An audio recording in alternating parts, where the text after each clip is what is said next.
This is now the car that I am having set up with.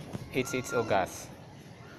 So to start with, this is the battery, 11 plates Motolite battery, 12 volts. This is the negative line, positive line going to our, of course, ignition coil, going to the relay, that is the two parallel 30 amperes relay, and this is the fuse. See, the color of the fuse is purple. See, and that is the water refill cap, negative terminal, positive terminal, and underneath is the plates, and this is the carburetor. See, a multi-cab carburetor, 6 valve. This is the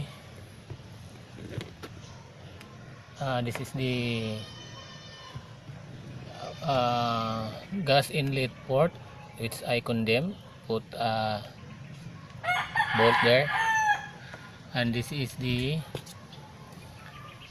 return fuel hose, and condemn also, and this is the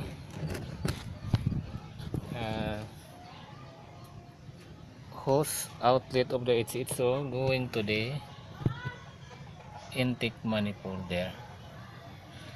And the other one, this one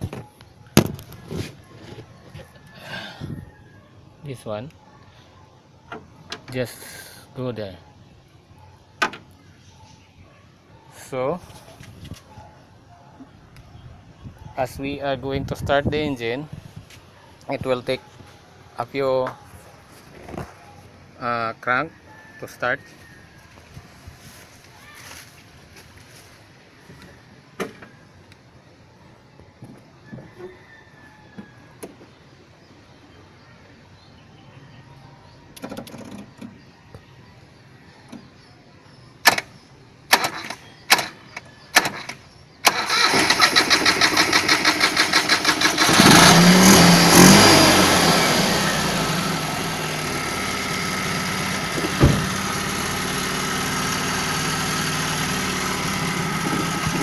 So as you notice, that is the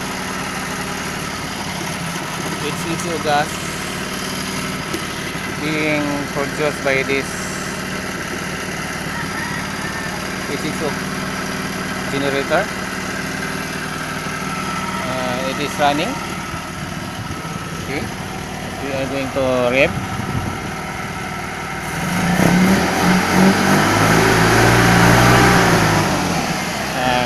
Notice the HHO gas.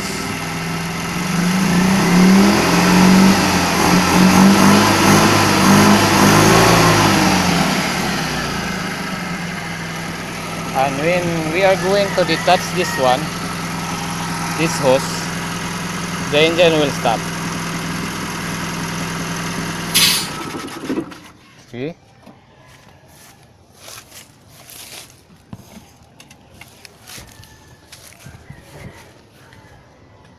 See that?